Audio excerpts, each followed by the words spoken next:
Just এই মুহূর্তে ইরানের পরিস্থিতি কি চিন্তা করলাম যে বিষয়টা নিয়ে একটা ভিডিওর অবতারণা করা যায়। বিষয়টা অবশ্যই খুব গুরুত্বপূর্ণ, কারণ হচ্ছে কি বাংলাদেশের যে মিডিয়াগুলো আছে না, বাংলা ভাষাভাষী আমার যে দর্শক শ্রোতা আছে, তারা তো এই বাংলাদেশের মিডিয়াগুলো থেকে খবর টবর শুনে এরকম ধ্যান ধারণা করছে যে এবার ইরান বিশ্বজয় করবে, আর আমেরিকা ইসরায়েল এরা তো পালিয়ে বাসছে, ইসরায়েলের অস্তিত্ব হয়তো অলরেডি শেষ এরকম। কিন্তু আসলে প্রকৃত বিষয় কি? আমি তো ধরেন যে মিথ্যা ফাফানো এক্সাজারেটেড কোনো নিউজ আমি দিতে অভ্যস্ত না, এগুলো আমার স্বভাবেও নাই। মানুষের মনোরঞ্জন করে কোনো কথাবার্তা বলে আমার মানুষকে আকৃষ্ট করারও দরকার নেই। যা সত্য, যা সঠিক, যা রিয়েলিস্টিক, সেই বিষয়ে আমি নির্ভয়ে তুলে ধরি। তাতে যে মানুষ আমার এই চ্যানেলটাতে সাবস্ক্রাইব করে করুক, আর যারা না করে না করুক, it does not matter, I don't care. সত্য কথা, বাস্তবিক কথা আমাকে বলতেই হবে। তো মূল প্রসঙ্গে আসি যে আসলে বর্তমানে এই যে ইরানের পরিস্থিতি কি, রাইট? ইরানের বর্তমান পরিস্থিতি হচ্ছে, ইরানে যে টপ কমান্ডার বা নেতা যারা নাকি দেশ চালাতো, যাদের নিয়ন্ত্রণে দেশ থাকতো, অলরেডি আমরা তো জানি তাদের মোর দ্যান 70% মারা গেছে। মানে ইসরায়েল একেবারে প্রথম দিনেই তাদেরকে খতম করে দিয়েছে, 60 to 70%।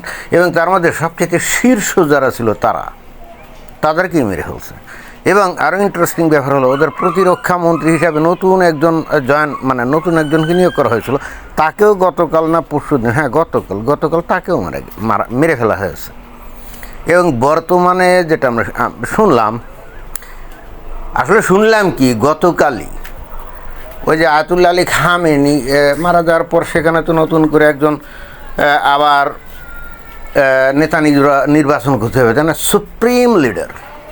এবং এই সুপ্রিম লিডার কিন্তু এই ধর্মীয় সুপ্রিম লিডার, যে নাকি ওই আবারও আল্লাহর তরফ থেকে অ্যাপয়েন্টেড হবে, লাইক আয়াতুল্লাহ রুহুল্লাহ খামেনি আর আয়াতুল্লাহ আলী খামেনি তার মতো। এবং যে নাকি নতুন নিয়োজিত হয়েছে সে নাকি এই আয়াতুল্লাহ আলী খামেনি, মানে জাস্ট 3 দিন আগে যার মৃত্যু হলো তার ছেলে। এবং সে নাকি ওই আয়াতুল্লাহ আলী খামেনির থেকেও অনেক বেশি কট্টর। It's okay, fine, but Israel কিন্তু হুমকি দিয়ে রাখছে at any moment he can be assassinated, এটাই। এবং আমার ধারণা যে কোনো মোমেন্টেই তার জীবনও হয়তো শেষ হয়ে যেতে পারে। ওই গুহাটুহায় লুকিয়ে বা বাংকারে লুকিয়ে কিছু করা যাবে তা মনে হয় না। যদি হতো তাহলে তো আয়াতুল্লাহ আলী খামেনি মারা যেত। তাহলে এখন আসলে বর্তমান পরিস্থিতি কি?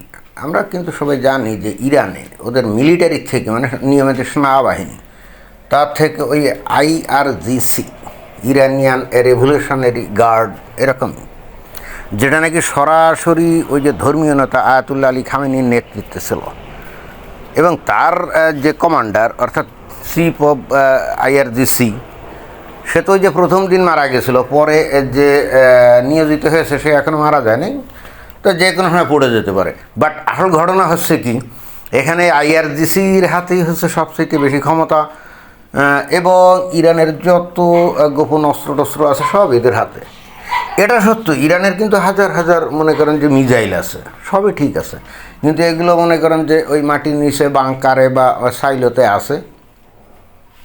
কিন্তু যখনই এগুলো ওই লঞ্চিং প্যাড দিয়ে বাইরে এনে ফায়ারিং করা হচ্ছে, সাথে সাথে তো ইসরায়েলের আমেরিকার ডিটেকশনে পড়ে যাচ্ছে যে কোথা থেকে এটাই হচ্ছে। এবং সাথে সাথে ইসরায়েলের বিমান, আমেরিকার বিমান কিন্তু ওই লঞ্চিং প্যাড কিন্তু ধ্বংস করে দিচ্ছে। ফলাফল হচ্ছে কি, আস্তে আস্তে এই লঞ্চিং প্যাডগুলো সংখ্যায় অনেক কমে গেছে। অলরেডি সম্ভবত 50% ধ্বংস হয়ে গেছে। যাই হোক, আসল ব্যাপার হচ্ছে যে এদের এই লঞ্চিং ক্ষমতা কমানো, রকেট বা এই মিসাইল এগুলো যাতে ফায়ারিং করার ক্ষমতা কমে যায়, এখন এই আমেরিকা এবং ইসরায়েল কিন্তু সেই দিকে মন দিয়েছে। কারণ এরা যত ফায়ার করবে আর ওই ইন্টারসেপ্টার দিয়ে, বিশেষ করে যে থার্ড অথবা প্যাট্রিয়ট, আয়রন ডোম ইত্যাদি দিয়ে এগুলোকে আকাশে ধ্বংস করতে গেলে যে বিপুল পরিমাণে খরচ হয়, এবং যে বিপুল পরিমাণে ওই তাদের যে ওয়ারহেড লাগে বা রকেট লাগে, এখানে অনেকটাই ঘাটতি পড়ে গেছে। অতএব এই আমেরিকার ইসরায়েল মানে যে কৌশলটা অবলম্বন করেছে, যেটা আমি দেখলাম, এইভাবে আকাশে ধ্বংস করার থেকে বরং ওই ভূমিতে থাকা অবস্থায় ওই ইরানের যে বিপুল পরিমাণে যে মিসাইল বিভিন্ন জায়গায় করা আছে, মজুত করা আছে, বা লঞ্চিং প্যাড যেগুলো আছে সেগুলোকে ধ্বংস করা। এবং দেখলাম যে সেগুলাই করতেছে, সেগুলাই করে যাচ্ছে যাতে ওরা ওইগুলো করতে না পারে, ফায়ার করতে না পারে। বাস্তবতা কিন্তু তাই। আর ইরানের আকাশ তো অনেকটা মানে মুক্ত বিহঙ্গের মতো এই যে আমেরিকার ইসরায়েলের বিমান কিন্তু একেবারে উড়ে বেড়াচ্ছে, এবং ইগলের মতো, বাজ পাখির মতো সব জায়গায় নজর এমনিতেই বিমান থেকে দিচ্ছে, উপরে তো স্যাটেলাইট আছে, তাই না, সব দিক দিয়ে। তাহলে বর্তমানে অবস্থা কী? বর্তমানে আসল অবস্থা হচ্ছে ইরানে সেখানে কোনো নেতৃত্ব নেই, সেখানে কোনো সেন্ট্রাল কমান্ড নাই। সেখানে যে মাসুদ পেজেশকিয়ান তো এখানে বেঁচে আছে, তাদের প্রেসিডেন্ট, তাই না, সে নিজেও জানে না কোথায় কি হচ্ছে না হচ্ছে, তার সাথে কার কোনো যোগাযোগ নেই। কারণ ইন্টারনেট বলেন বা মোবাইল ফোন বলেন ইত্যাদি কেউ কারোর সাথে যোগাযোগও করতে পারছে না। কারণ যোগাযোগ করার সাথে সাথেই তাদের লোকেশান কি হয়ে যাবে, এক্সপোজড হয়ে যাবে এই ইসরায়েলের কাছে, আমেরিকার কাছে। আর তখন সাথে সাথে কিন্তু মিসাইল গিয়ে তাদের মাথার উপরে পড়বে। ফলে হচ্ছে কি, এই ইরানে এখন কোনো ওই সেন্ট্রাল কমান্ড নেই, কারণ নেতৃত্বে কোনো কিছু হচ্ছে না, কোনো কোঅর্ডিনেশন নেই, কিচ্ছু নেই। এখানে এখন যেটা হচ্ছে, IRGCর বিভিন্ন জায়গায় বিভিন্ন যে গ্রুপগুলো আছে না, তারা এখন নিজেদের ইচ্ছা খুশি মতো যেদিকে মন চায় সেদিকে তারা কিন্তু এই মিসাইলগুলো মেরে দিচ্ছে। কেউ মারছে হয়তো কুয়েতের দিক, কেউ কাতারের দিক, কেউ দুবাইয়ের দিক, কেউ বাহরাইনের দিক, এরকম। আর একটা বড় অংশ তারা মেরে দিচ্ছে ওই ইসরায়েলের দিক তাক করে। হ্যাঁ, এটাই বর্তমানে সিচুয়েশন, কিন্তু এটাই। এখানে কোনো সেন্ট্রাল কমান্ড নাই, কোনো রকম কোঅর্ডিনেটেড কোনো কানেকশান নাই, কিচ্ছু নেই। তার মানে হচ্ছে কি, মানে পুরো একটা মানে হসপস বা জগা খিচুড়ি। এবং কি বলা যায়, মনে করেন যে হাটের কোনো একটা বাজারের মাঝখানে হঠাৎ করে একটা বোমা ফুটলো, তখন বাজারের লোকজন কী করে, দিক বিদিক এদিক ওদিক ছুটে মানে বাঁচার জন্য ভেগে যায় না। ইরানের অবস্থা এখন তাই। এদের কোনো কমান্ড নাই, কোনো নেতৃত্ব নাই, কিচ্ছু নাই। কিন্তু এদের বিভিন্ন গ্রুপের হাতে অস্ত্রপাতি, অর্থাৎ ওই যে রকেট বা মিসাইল, এগুলো যথেষ্ট আছে। তো এখন এরা চিন্তা করছে আমরা তো মরছিই। এদের এখন চিন্তাভাবনা কিন্তু এরকম, আমরা তো মরছিই, তো আমাদের সাথে অন্তত আরও কিছু নিয়ে মারা যাব। এরা ডেসপারেটলি এখন এই কাজটাই করছে। এবং যে কারণেই বস্তুত এরা ব্যাপকভাবে যত পারে এই পার্শ্ববর্তী গালফ কান্ট্রি, যে দুবাই, কাতার, কুয়েত, তারপরে ওমান, তারপরে এমনকি সৌদি আরব, এই সমস্ত জায়গায় মারছে। আর অবশ্যই ইসরায়েলের দিকে তো তাক করে মারছেই। ইরানের বর্তমান পরিস্থিতি কিন্তু এটাই। এবং এই সমস্ত রকেট বা মিসাইলের কিছু কিছু যে আবার এই সমস্ত দেশে পড়ছে না, ওই পড়ার সাথে সাথে তখনই বস্তুতই যে বাংলাদেশের মিডিয়াগুলো এটি নিয়ে অনেক চিল্লাচিল্লি করছে। বাট আসল ঘটনা হচ্ছে, প্রত্যেক দিন এদের এই ফায়ারিং পাওয়ার ইরান, ইসরায়েল এবং আমেরিকা একবারে খুঁজে খুঁজে খুঁজে খুঁজে টার্গেট প্র্যাকটিস করার মতো করে এই মিসাইল লঞ্চিং যে প্যাডগুলো আছে, যেটাকে বলা হয় লঞ্চার, মিসাইল লঞ্চার, এই লঞ্চারগুলোকে কিন্তু ওয়ান আফটার অ্যানাদার কিন্তু ধ্বংস করে দিচ্ছে। অর্থাৎ গুহা থেকে বেরোনো মাত্রই কিন্তু ধ্বংস করে দিচ্ছে। এবং তার মধ্যে হয়তো দুই একটা হয়তো মিসাইল তারা মেরে দিচ্ছে, কিন্তু পর মুহূর্তে কিন্তু ওই লঞ্চারটা ধ্বংস হয়ে যাচ্ছে, যেটা ওই গুহার মধ্য থেকে মনে করেন যে বের হয়ে আসে, ওই যে মাটির নিচে যে গুহা টুয়া বানিয়ে বা সাইলো বানিয়ে ওখান থেকে বের হয়েই তো আসে, তাই না। রকেট মারতে গেলে তো ওখান থেকে বের হতে হবে। যখনই বের হয় হয়তো একটা দুইটা মেরে দেয়, সুযোগ পায়, কিন্তু সাথে সাথেই তো আমেরিকা বা ইসরায়েলের যে বিমানগুলো ওখানে সারাক্ষণ ইগলের মতো ঘুরে বেড়াচ্ছে বা ওই ড্রোন ঘুরে বেড়াচ্ছে, ওগুলো দিয়ে ওরা সাথে সাথে চিহ্নিত করে এবং সাথে সাথে ওটাকে ধ্বংস করছে। এবং যেগুলো এরকম গর্ত থেকে বের হচ্ছে তার সিংহভাগ ওই ধ্বংস হয়ে যাচ্ছে। হয়তো কদাচিৎ কিছু হয়তো আবার আত্মরক্ষা করার জন্য হয়তো গর্তের মধ্যে ঢুকতে পারছে। এই কিন্তু সিচুয়েশন। এবং এই জন্য আমি একটা ভিডিও করেছি, হয়তো আগামী 7 দিন বড় জোর ইরান টিকতে পারে। কারণ এইভাবে আস্তে আস্তে লঞ্চ প্যাডগুলো যখন কমতে কমতে একেবারে মানে একবারে শূন্যের কাছাকাছি চলে যাবে, তখন তার এরা ফায়ার করতে পারবে না। এবং আপনাদেরকে আমি বললাম, দেখবেন যে আগামীকাল থেকে ইরানের যে ফায়ারিং পাওয়ার, অর্থাৎ এই যে মিসাইল ফায়ারিং পাওয়ার, এটা কিন্তু অনেক কমে যাবে, ড্রামেটিক্যালি কমে যাবে। কারণ অলরেডি আমি বিভিন্ন সূত্রে খবর দেখলাম যে 3 থেকে 400-র মতো লঞ্চিং প্যাড অলরেডি ধ্বংস করে ফেলছে, এবং আজকে রাতে করবে, বা আজকেও অনেকগুলো করছে, তাই না? ওরা গর্ত থেকে বেরোনো মাত্রই তো সেটাকে ধ্বংস করে দিচ্ছে। যদি ইরানের যদি ওই এয়ার ডিফেন্স সিস্টেম শক্তিশালী হতো, ইসরায়েল বা আমেরিকার বিমানগুলো যদি মুক্ত বিহঙ্গের মতো ঘোরাঘুরি করতে না পারতো, তাহলে কিন্তু বিষয়টা এরকম হতো না। তাহলে বিষয়টা কিন্তু একটু অন্যরকম হতো, তখন যুদ্ধ হার একটু বিলম্বিত হতো।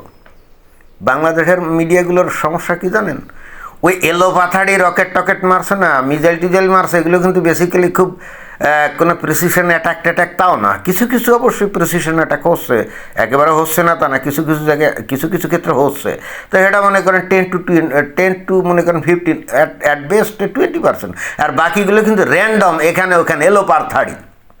আর ওই এলো পাথাড়িগুলো এখানে ওখানে গিয়ে পড়ছে। তো ওই সেই খবরগুলো যখন এই বাংলাদেশের মিডিয়াগুলো শুনছে, তখন এরা আলহামদুলিল্লাহ সুবহানাল্লাহ বলছে, এবং অতঃপর তারা বলার চেষ্টা করছে যে এইবার ইসরায়েল আমেরিকা শেষ। ইন্টারেস্টিং ব্যাপার কি জানেন?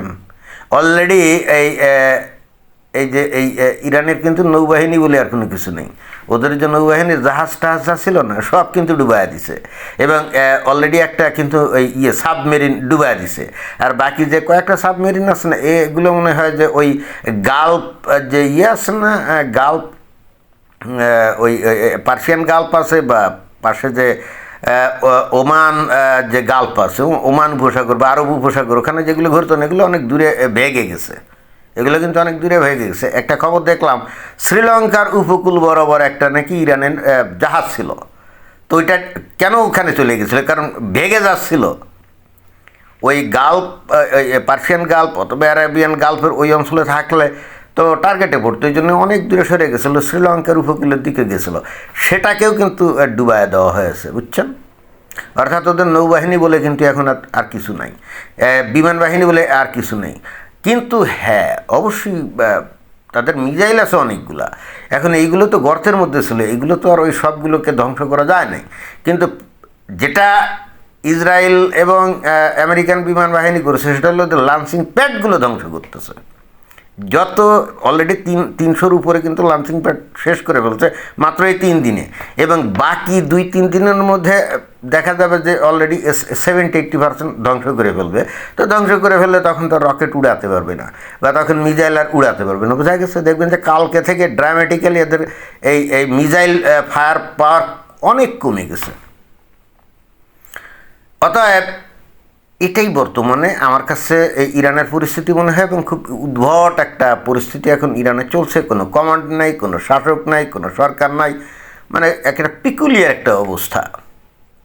এবং এই জন্যেই বস্তুত আমেরিকা এখন চিন্তা ভাবনা করছে, ঠিক আছে তাহলে এবার পদাতিক বাহিনী মানে স্থল বাহিনী প্রেরণ করবে, এরকম চিন্তা ভাবনা করছে। বা ইরানের ওই যে উত্তর সাইডে যে কুর্দি টুর্দি আছে না, তাদেরকে প্রভোগ করা হচ্ছে, তোমরাও ঢুকে পড়ো।